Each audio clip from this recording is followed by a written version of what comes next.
Well, hello. Thank you so much, everybody, for staying. And thank you to Ursula for that film. And thank you all for being here.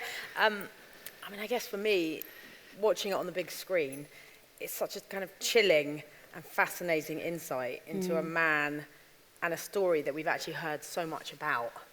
And that would be my starting point. I'm sure everyone's got loads of questions, and I'll take loads later. But in a story where it's been everywhere, people have been talking about this since it broke. It was such a phenomenal story. People have made documentaries about it. How do you start off? How do you go about making what? Can it be the definitive one, or anyway? How do you start? I don't think it can be the definitive film because the story's not over. The story is still rolling along, and some people here probably know that his trial starts on the 9th of September. There's 2 women plaintiffs, there's 5 felony counts, I think, ranging from rape to sexual assault. So that's obviously a huge thing that's going to happen in September. But when you're making a film like this, you have to sort of decide where you're going to begin and where you're going to end, because obviously it is an unfolding current affairs story in a way. But we had to make something that was going to be more future-proofed, that a film that maybe you could watch in 10 years' time and say, okay, this is where we started to try and understand who Harvey is and who Harvey was.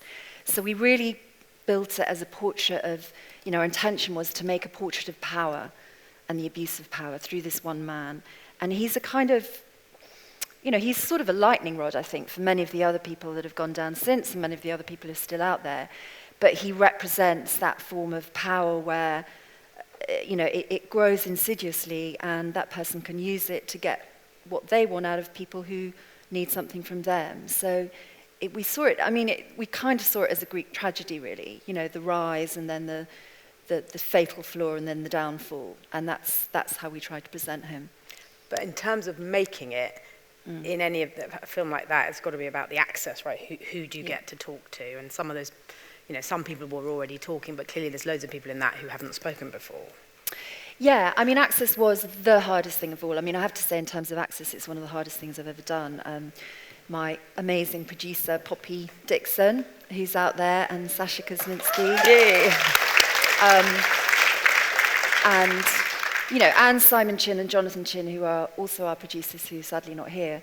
Poppy and Sasha did an incredible job talking to literally hundreds of people to try and get people to talk. And we always knew that we would get some of the women to talk. We wanted to try and find women who hadn't spoken before. And we were very careful about the women because we didn't want to include too many, because then that would sort of dilute the stories down, but we wanted to show a kind of pattern, but at the same time show different facets of Harvey's MO. And we didn't want to go and speak to lots of women and then not include them in the film, because we realized that just telling your story again to a stranger, albeit someone, who really wants to listen to you, is traumatic and triggering. Traumatic. So we really were very careful about the way that we approached the women. There were a couple who didn't end up in the film, but that was for other reasons. But yeah, the access was really difficult. And the most difficult thing, as you can imagine, was getting people who'd worked for Harvey and knew Harvey really well to talk about him. That was the hardest thing of all. And the woman who walks out and says that thing to Bob is fabulous. But we've all thought from the beginning of the story, in a sense, there must be so many people out there, the assistants who opened the door and closed it on those women, all the way up, people implicated in it. And you got to some of the sort of survivor guilt that people feel, but obviously there must be loads of people out there who were slamming the door on you saying, forget it, I am not going on TV, I'll end up with a lawsuit myself. Yeah, absolutely. I always think there's because so many people say to us, everybody knew, and then people say, nobody knew.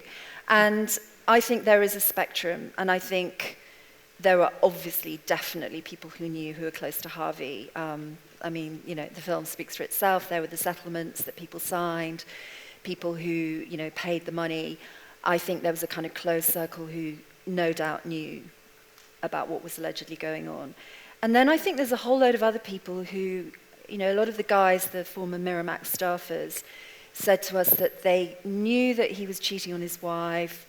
They thought he was very lecherous. They thought he was a bully and unpleasant, but they didn't make that connection to actually assaulting and raping women. I have to say allegedly, sorry. My lawyers will be very cross. Allegedly. Allegedly, let's just say that once now. Allegedly, he denies all non-consensual sex. And there is the kind of transactional, I suppose, nature of certainly how many industries, and certainly that industry, are perceived, that means that perhaps people also thought, as someone said in that film, that the actresses were willing to have sex or do something in order to make their career. And indeed, that's the rumour, isn't it, about, we probably can't say it, but about plenty of women who have been very successful in his films and gone on to be very successful film stars, that they potentially took a decision to go for that, or not, who knows, but that was the rumour swirling. I mean, we discovered during the course of making this, there was a kind of little black book, there was a list of women, they were called the FOH, the Friends of Harvey, and we understand that there were women, sort of kind of women in every port, women all over the world who would be flown in. And sometimes they would get a part in a film, they'd be the third woman standing at the bar.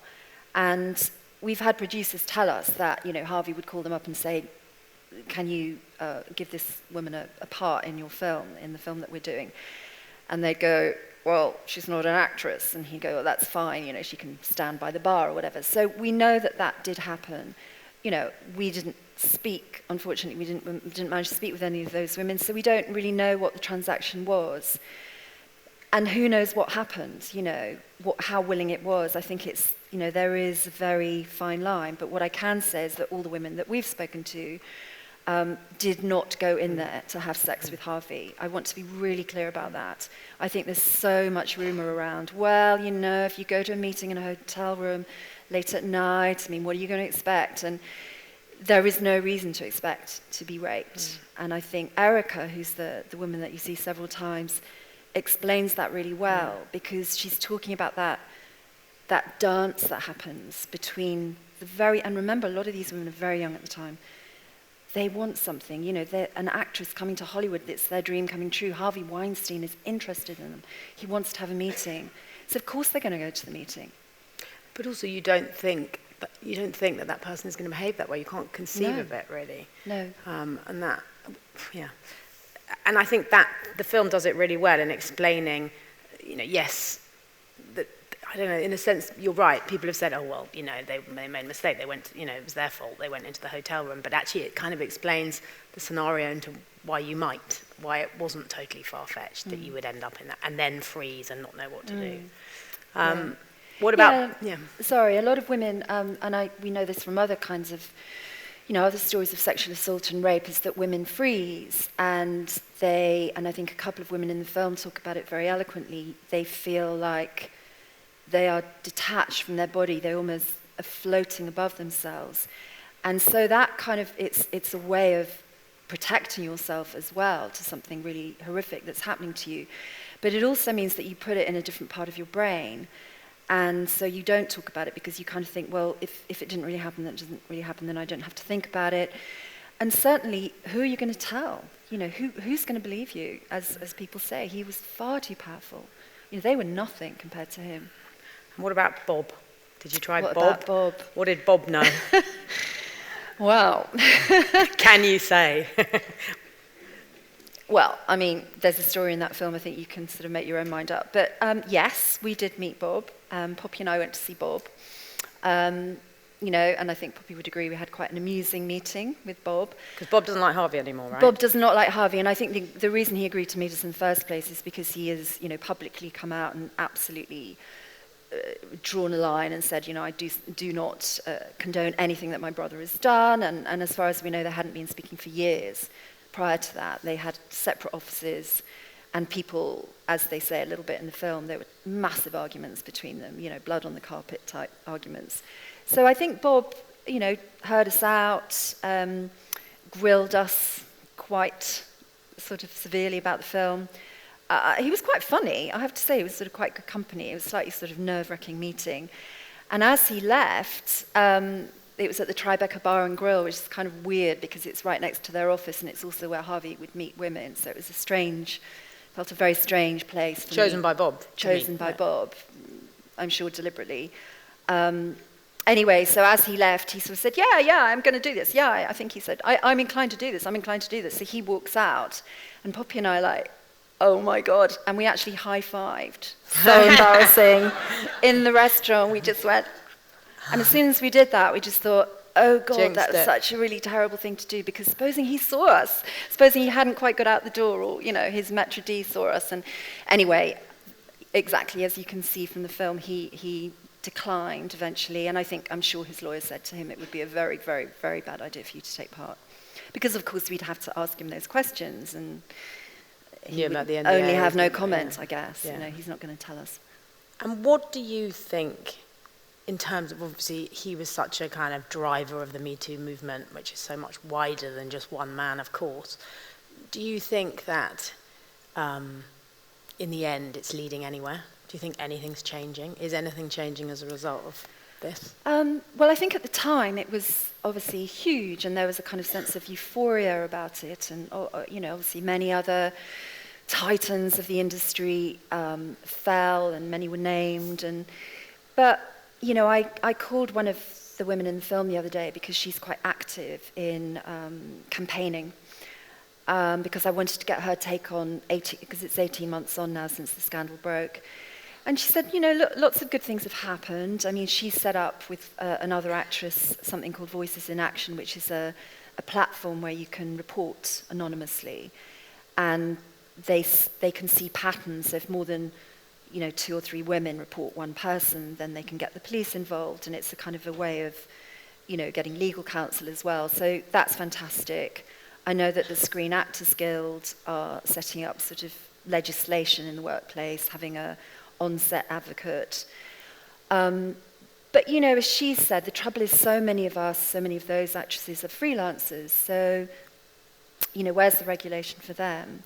And then I think if you look into the broader world, if you're working at McDonald's, say, for example, which was one of the companies that came up, you have even less power, maybe, because you probably don't have a kind of equivalent of the Screen Actors Guild. So I think, in short, what she was saying is, yes, there's a lot of talk, that in itself is very empowering, and people must speak out, that is the first step, but there's a lot of committees set up, a lot of plans written, a lot of action groups, but, not really as much significant change, I think, as they would like. But, it's a cultural change as well. Yeah. It's not just going to be done by legislation. And it spawned those conversations. I mean, I don't know whether you've had any experiences like this, but certainly I think I've been really lucky not to have anything too horrendous, but, handsy people and whatever. But, you have these conversations. I had a conversation only the other night with a friend who's maybe 10 years older than me, so really old.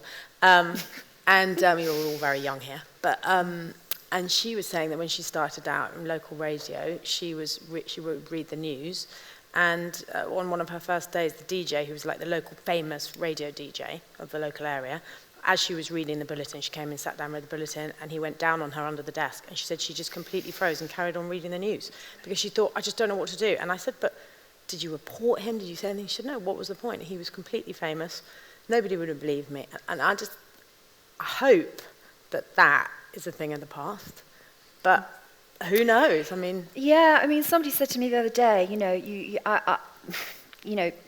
speaking personally, yes, I have had nothing in comparison to these women, but, I have friends who've been raped, and I think I would say most women I know have had some version of this. Again, it's a big spectrum, whether it's kind of casually sexist comments in the office, put downs, because it's all part of the same thing. It's all part of the power thing.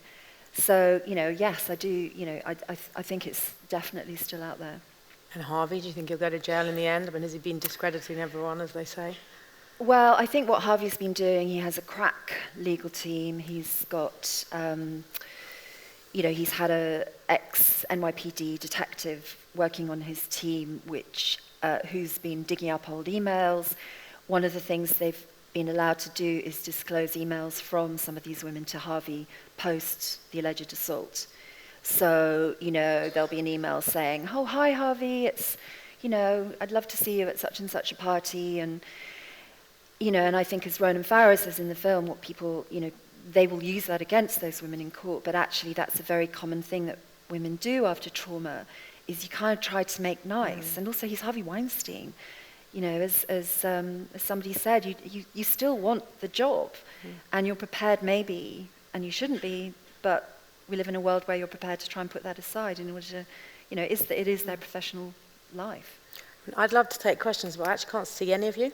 So if there's any way of making it a little bit... Oh, perfect. Brilliant. I'll put my glasses on. So there is a microphone. In fact, there's several microphones. So if anybody has a question, I'm looking for a question. Can I see a question? Oh, there's a question. So I'll take you first, sir, and then you, madam, you'll get a microphone there, and then there's someone over there who'll also get a microphone. That would be great. Question for Ursula. I'd just love to hear your comments on this, about power, and Oscar Wilde's sort of comment about power and sex.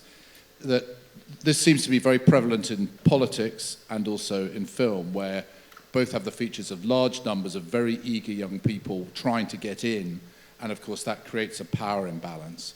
And I mean, from what you've said and what we know, Weinstein seems to have done this disproportionately to the people over which he had power, rather than purely sexual. So I'm just really interested on the extent to which power was his driver, as opposed to something else weird. Power was his driver. The fact that for him it was it wasn't sexual. For him, it was about an expression of power. And yeah, is that true? And, you know, he could have probably had any girlfriend he wanted, sort of thing. I mean, he was a very... Yeah. If he approached, you know... He had, I mean, he's been married twice, divorced twice. You know, he has very beautiful, apparently very lovely, sweet, lovely women who married him. He has kids. You know, I think that side of his life was kind of catered for. I mean, personally, I don't think it's about sex. You know, I think it's about humiliation and domination. And the story of Erica going into the bathroom where he kind of holds her head against the mirror, and I think that's about, you know, and he's got blood on his hands. I think that's about humiliating women. I don't know where that comes from. I suppose the biggest regret, if you like, of the film is that we weren't able to get anyone from his childhood to talk. And we did meet people, and there was one guy in particular that we had probably had lots of conversations with and came quite close. And I really wanted to try and understand what went on in Harvey's childhood and Bob's. You know, you don't produce people like that out of nothing. You know, what kind of... I don't know. But, you know, I would love to try and understand that. And, of course, it'd be great to interview Harvey himself. But so in answer to your question, I don't think it's about sex. But, I mean, he clearly power was some kind of aphrodisiac to him. And you could see that from his early days in Buffalo. You know, he wasn't just the local kind of A&R guy. You know, he was the biggest concert promoter in town. And he was moving on to bigger things in New York. So clearly that was his driver, and then he knew that he would be able to use that to get the things that he wanted to, I believe, to humiliate women, and not just women, co-workers, you know, secretaries, assistants. I mean, in terms of talking about being the sheriff and people saying he owned all the cops and everything, that's clearly a sort of power kick in itself. Isn't it? It was you, yes, just there. Have you got the microphone? Brilliant film. Thank you so much for making it. I also loved the way you ended it with a call to action. Since you talked about your meeting with Bob, I have to ask about his wife. And did you guys get to meet her? And did you feel that you ever got close to her going on camera? What, his last wife? Harvey's wife. Yes. Again, we, yes, we reached out to her, and I actually did feel really sorry for her. She's done one interview, and in fact, I saw her on a red carpet last week, bizarrely. But she's done one interview, and I think that was probably highly controlled in Vogue, where she talked about her fashion line. Who knows what she knew? But I, it must have been awful for her. So no, I think, I sort of think in 10 years' time, maybe someone will do the kind of OJ style, 6-part series or whatever, and hopefully some of those people will talk.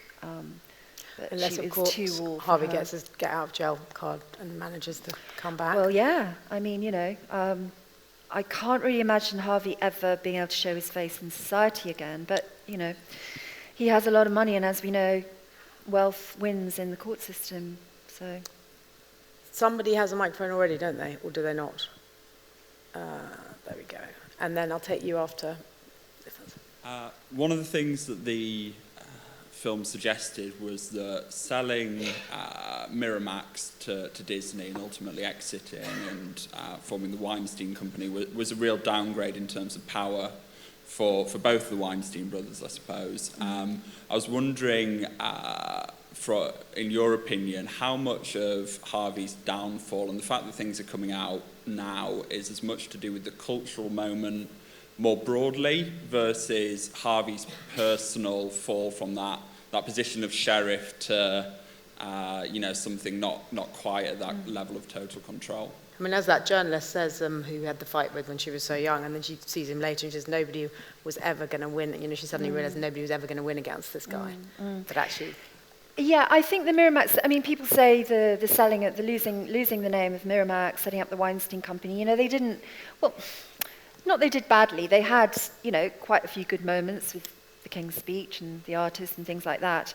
But, they were pretty much on a downward trajectory, and they got into TV and it wasn't very successful, and then he did Project Runway, and it was all a bit kind of low rent compared to what he'd been doing.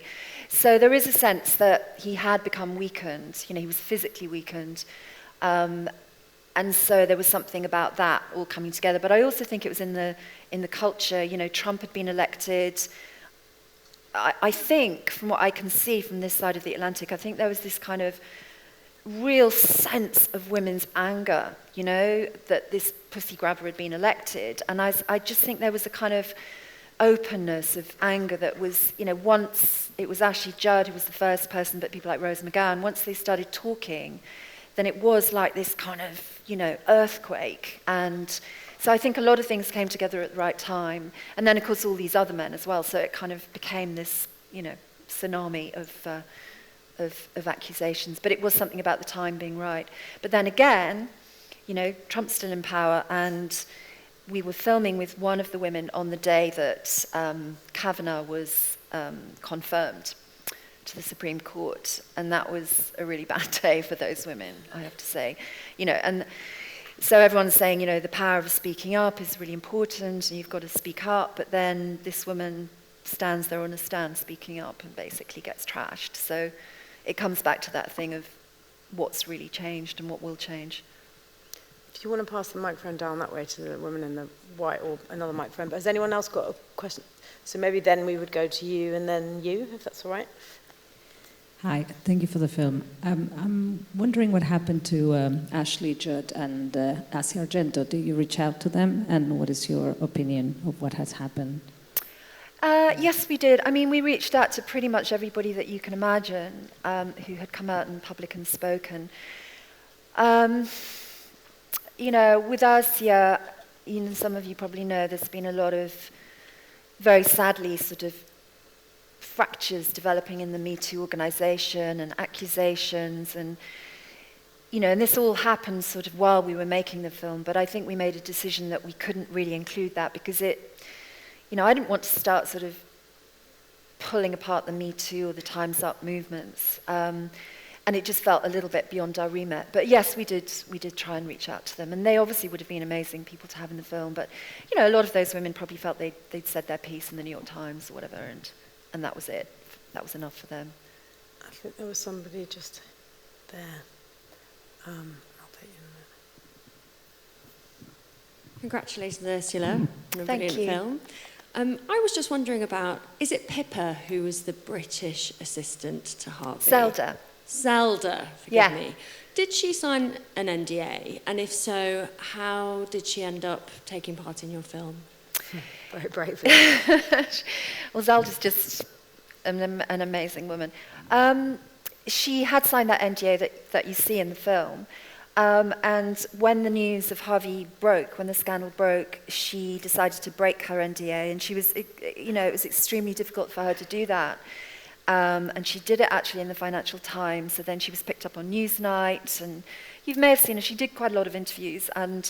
But sort of regardless of that, we wanted her in the film because she's such an important person in the story, and she's just this feisty, fantastic fighter. And actually, over the last 18 months, she spent her entire time working with UK government to try and get NDAs, well, first of all, voided, but also to stop them being used for criminal, basically to gag people when criminal acts have taken place. Because that was, you can see from that NDA, she wasn't even allowed to, well, she could talk to a therapist, but the therapist couldn't even, so if she, reported what was basically a crime to a therapist, the therapist's own codes of conduct say they have to report that to the police, and they weren't even allowed to do that. So they were completely tied up in knots. So she is a real advocate, and I think she's having some success. So She's had to wait a long time. she's had to wait a long time. Yeah. Yeah, someone had a hand up, didn't they, before? And then we'll go to you. Congratulations again on the film. It's really, really quite amazing. I just wondered, in terms of the filmmaking process, how... Hi. Oh, there you are. Hi. In terms of the filmmaking process, you must have learned a lot that we obviously haven't seen in just that short film about the mechanisms by which people like Weinstein are coated and covered and shielded from kind of being exposed over decades. So I wonder, what did you leave out of the film that you would have loved to put in when it comes to that sort of guard around someone like him? Or what do you think about it more generally? Because I found those moments when you were interviewing the men to be far more telling of this culture.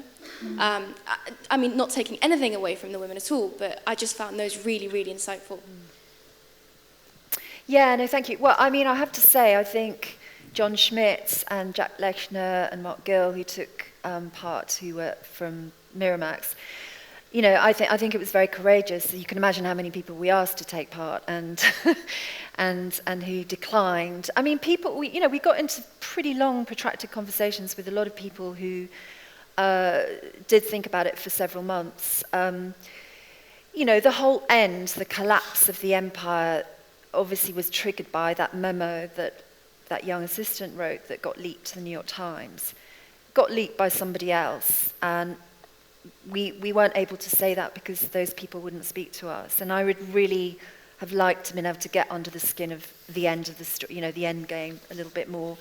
But like we were saying, the truth is just so many people did know something, and the Hollywood community agents, again, they're not going to talk to us. That is the problem with a film like this. And in 10 years' time, maybe there will be a whistleblower who's now retired and, doesn't care too much, or maybe Harvey will have gone to prison. I think Harvey not being yet in prison meant that people were still frightened of him, and they still are. Who knows what's going to happen? So, and particularly the young assistants, they've got their careers ahead of them. They don't want to be seen as troublemakers. And indeed, a lot of the women have not worked. They have not worked since they came out. And that's a really sobering thing to think about. They've got families, they need to earn a living. So, yeah. I'm afraid we've only got 2 minutes left, so a question from you, and then let's see how we go, but it might be the last one, I'm afraid. I know that they make us come out and get out really fast. Oh my God, yes. 1 minute 49, go!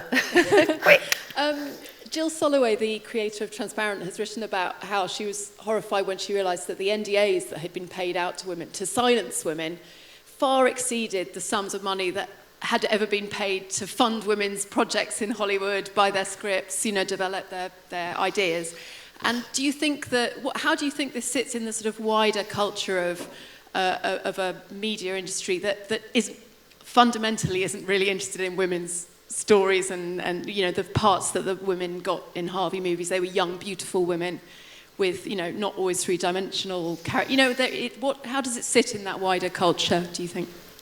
Well, we definitely need more than 1 minute. Yeah. But, you've got 1 minute, 2 seconds. 1 minute, 2 seconds. Okay, I'll do it really, really quick. Of course, it's a huge cultural problem, but I think with filmmakers, many people here are filmmakers, I think we've got to start changing things as well. We've got to hire more women. We've got to mentor women. And I would like to ask people here, producers and directors, mentor a young woman next year. Mentor a young woman. I've mentored somebody at the National Film School this year, and it was just a joyful experience. She taught me probably as much as I taught her. It's about giving younger women confidence and hiring them, and just not, talking the talk but walking the walk. And one of my all-time heroines, Ava DuVernay, I don't know if you've seen her Netflix series, but she really makes a point of hiring women on her productions, and I think that's a start. And just one last thing with my 7 seconds.